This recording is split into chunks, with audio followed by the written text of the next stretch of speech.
So hello my dear future doctors, कैसे हैं आप सब प्यारे बच्चों। नीट 2025 एमबीबीएस एडमिशन को लेकर सुप्रीम कोर्ट से एक बहुत बड़ी अपडेट है और अपडेट में सुप्रीम कोर्ट ने एमबीबीएस एडमिशन के प्रोसेस में कुछ बड़े बदलाव के लिए भी एनएमसी को बोला है। अब बड़े बदलाव क्या है सुप्रीम कोर्ट का अपडेट, मैं आपको एक एक करके हर एक बात समझाता हूं। मेरे सामने एक आर्टिकल है TV9 भारतवर्ष का।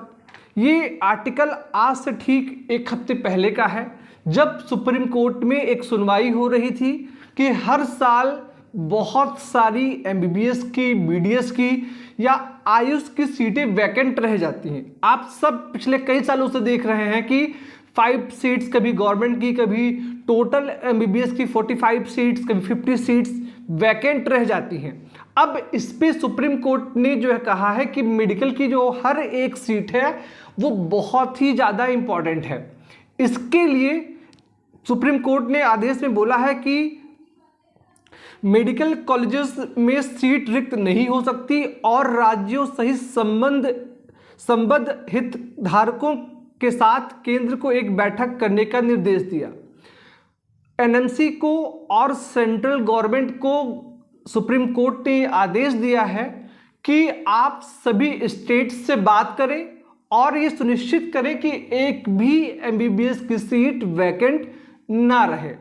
और इस पे आप 2025 में ही काउंसलिंग में कुछ बदलाव कर इस रूल को अप्लाई करें। अब सवाल यह आता है कि आखिर सीटें वैकेंट कैसे रहती हैं और कैसे जो है बच्चों को एमबीबीएस करने का मौका मिलेगा। कई बार बहुत सारे बच्चे जो होते हैं वो ऑल इंडिया कोटा में एक सीट ले लेते हैं और अपने स्टेट कोटा काउंसलिंग में भी एक सीट रिजर्व कर लेते हैं और काउंसलिंग खत्म होने के बाद वो एक सीट छोड़ देते हैं। जैसे कि पॉलिटिक्स में होता है कि आप 2 जगहों से जो है अपना नॉमिनेशन करिए, जो सीट आप जीत जाइए, आप अगर वहां पर रहना चाहें तो वहां रहिए, अदरवाइज दूसरी सीट पे रहिए। यही पॉलिटिशियंस का जो स्टैंड था वो अभी तक बच्चे ले रहे थे। अब जो सीट आप छोड़ते थे काउंसलिंग खत्म होने के बाद वो सीट वैकेंट रह जाती थी, ना तो आप एमबीबीएस करते थे वहां से, ना किसी दूसरे बच्चे को एमबीबीएस करने का मौका मिले था। अब इसी पे सुप्रीम कोर्ट ने बोला है कि सेंट्रल गवर्नमेंट और स्टेट गवर्नमेंट्स आपस में ये बात करें, डिसाइड करें कि एक भी सीट जो है वो रिक्त ना रहे, यानी कि वेस्ट ना हो। तो अब सवाल आता कि होगा क्या। अब ये होगा कि जिन बच्चों को ऑल इंडिया कोटा में कोई सीट मिलती है उनको एक टाइम के बाद दूसरी सीट लेने का अथॉरिटी नहीं रहेगा, या वो समय से पहले ही सीट छोड़े ताकि जब स्टेट कोटा काउंसलिंग हो तो वहां पर वो सीट ऐड हो सके। कई बार ऑल इंडिया कोटा काउंसलिंग की जो सीट होती थी वो स्टेट कोटा में ऐड नहीं होती थी, या स्टेट कोटा की सीट ऑल इंडिया कोटा में ऐड नहीं होती थी। आप सबको एक बात बता दूं कि टोटल एमबीबीएस सीट्स की 15% सीट्स होती हैं वो ऑल इंडिया कोटा में फिल होती हैं काउंसलिंग के, और 85% सीट्स होती हैं वो स्टेट कोटा काउंसलिंग में फिल होती हैं। अब मान लीजिए सीट वैकेंट हुई ऑल इंडिया कोटा की, वो काउंसलिंग प्रोसेस खत्म हो गया है तो वो सीट वेस्ट होती थी।